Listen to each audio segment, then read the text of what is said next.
right, this is fans' opinion. All right, here I'm with Mr. Shego. How do you do today? I'm really good. I'm very cool.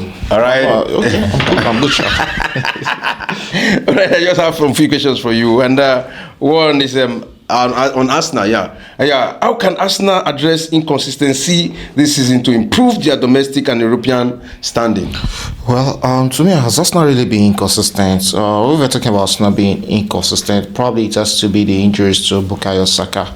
I think that's really affected them a lot. Yes, we've always talked about one thing, that is Arsenal having to go into the market and get a player to challenge for Bukayo Saka on their right attack.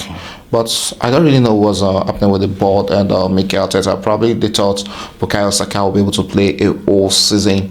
And since that injury, trying to fix that Bukayo Saka's wing has really been a problem for them. And not going to the market to get a traditional or a forward man in nine and keeping on playing Havertz as a nine has really been a problem for them this season. Yes, Havertz will get you some of those goals, but he won't get you the number of goals needed to challenge for the EPL or challenge for Europe. So I think the best thing Arsenal can actually do is go into the market, get a formidable striker. If he wants to win a trophy, if he wants to win the league, like the EPL, or he wants to win the UEFA Champions League, you need a striker that you can always depend on. Probably go to Newcastle and spend the big money on Alexander Isak, or get Sesko from Leipzig. There's also the lab from Ipswich. These are strikers. These are traditional strikers who, with their back to go, all they want is just banging the ball into the back of the net.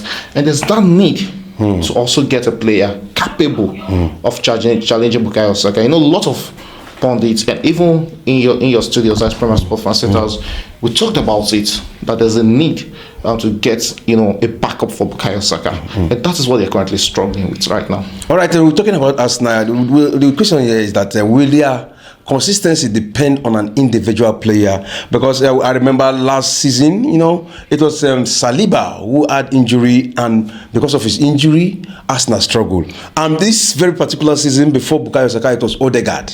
Odegaard has issue, and they say, it was because Odegaard was not in the squad, and the Arsenal struggle. Right now, it's Bukayo Saka, and that's why we talk about the inconsistency.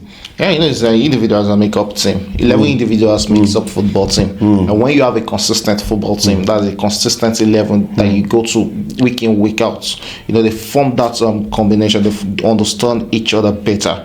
So it's not really, once a unit is out of that team, it becomes a problem for the remaining of them. And when you look at Arsenal, the focal players they depend on is the goalkeeper Raya, Saliba in defense, you have Odegaard in midfield, and you have Bukayo Saka in attack. Those four players are the main components of Arsenal.